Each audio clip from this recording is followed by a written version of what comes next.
जंगलों और पहाड़ियों के बीच बसा गांव नागद्वीप रात को कहीं मानो जीते जी उठा। गांव के बीचों बीच खड़ी थी शताब्दी पुरानी विरक्त हवेली। ऊंची दीवारें, टूटी खिड़कियां, बंद दरवाजे और अंदर हमेशा जमी रहने वाली एक अजीब। गांव वाले कहते हैं इस हवेली में सिर्फ दीवारें नहीं, बहुत छाया चलती है, जिसे देख ले उसे अपने भीतर समा लेती है।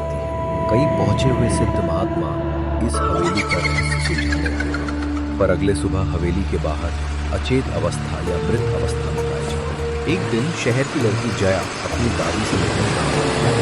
उसे पता नहीं था कि ये गांव डर से जीता। वो दादी से मिलकर बहुत खुश थी, मगर पहली ही रात खाने के बाद उसने हवेली को खिड़की से देखा। उसकी ऊपरी मंजिल पर एक साया खड़ा था, एकदम स्थिर, एकदम काला और सीधा उसकी तरफ देखता हुआ। जया डर तो गई, मगर मन ही मन अपने को सफाई देने लगी। हो सकता है मेरी नजरों का धोखा हो। पर दादी चीख पड़ी, हवेली मत देख। रात को हवेली देखने वाले की छाया वापस नहीं लौटती। अगले दिन देर शाम तक जया का भाई धनुष दोस्तों के साथ देर तक बाहर।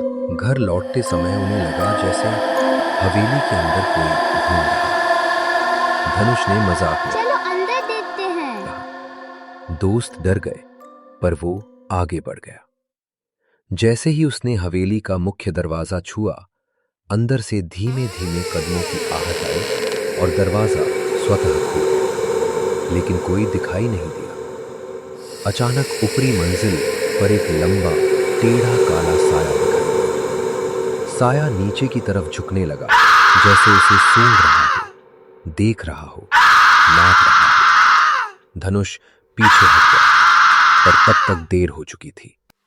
अगली सुबह धनुष की छाया गायब थी और वो सिर्फ यही दोहरा रहा था, वो मेरे पीछे है, वो मुझे ले जाएगी।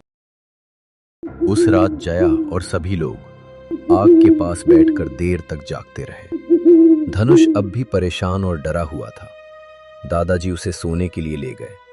धनुष के जाने के बाद दादी ने बताना शुरू किया। वो पुरानी हवेली कभी राजकुमारी हेमरानी की थी। राजकुमारी को उसके सौतेले भाई ने तांत्रिक की मदद से हवेली के तहखाने में जिंदा दफन कर दिया था, लेकिन वो मरी नहीं, बस छाया बन गई। अब यही हवेली उसका शरीर है। वो उन लोगों को अपना बनाती है जिन्हें उसकी छाया छू जाए। राजकुमारी की कहानी सुन जया के बदन में झुरझुरी दौड़ गई। वो बहुत डर गई थी। उसी रात जया के कमरे में अचानक खिड़की अपने आप खुल गई। बाहर हवाएं चलने लगी। पर्दा फड़फड़ाया और उसके कानों में एक फुसफुसाहट आई। जया का दिल जोर से धड़कने लगा। वो खिड़की बंद करने गई, लेकिन जैसे ही बाहर देखा, हवेली की तीसरी मंजिल पर एक औरत का धुंधला चेहरा उसे घूर रहा था। बिना आंखों वाला चेहरा, बिना चमड़ी वाले होंठ, सिर्फ हड्डियों और छाया का मिश्रण। जया चीख पड़ी। अगले दिन जया अपने दोस्तों विवान और कविन को बुलाया। मैं डरकर नहीं भागूंगी। मेरे भाई की छाया वापस लानी है। हवेली में जाना होगा। तीनों डरते डरते हवेली पहुंचे। दरवाजा अपने आप धीरे धीरे खुल गया, मानो हवेली कह रही है, अंदर आ, मैं इंतजार कर रही थी। तीनों ने अंदर प्रवेश किया और देखा एक अदृश्य छाया सीढ़ी से उतरकर सीधे तहखाने की ओर चल दी। उन लोगों ने पीछा किया। उसके पीछे चलो। उन लोगों ने देखा तहखाने में एक ताबूत थी, जिसमें एक कंकाल पड़ी थी। तीनों के होश उड़ गए।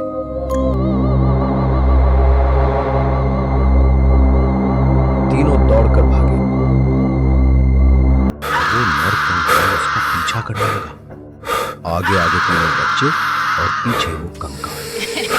भागते भागते तीनों जंगल में पहुंचे, जहां अंधेरी रात्रि में एक साधु तपस्या कर रहा था। उन्हें अपनी ओर घबराया सा आता देख साधु ने पूछा, कहाँ जा रहे हो बच्चों?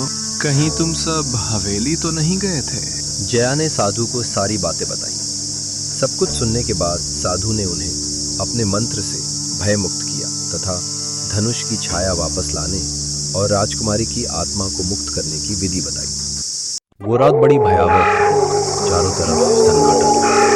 अगर कुछ सुनाई दे रहा था तो वो थी जंगल के जानवरों की आवाज़। साधु से मिले मंत्र की शक्ति का जाप करते हुए जया और उसके दोस्त पुनः हवेली की ओर चल दिए। उन्हें धनुष की छाया जो वापस लानी थी। जया मंत्र बुदबुदाती रही और उसका दोस्त कवन मशाल कंकाल की ओर फेंक दी। मंत्र की शक्ति और आग से कुछ ही पलों में कंकाल जलने लगा। हवेली में वर्षों से कैद राजकुमारी की आत्मा मुक्त हो गई। जाते जाते उसने कहा, मुझे मुक्त करने के लिए धन्यवाद।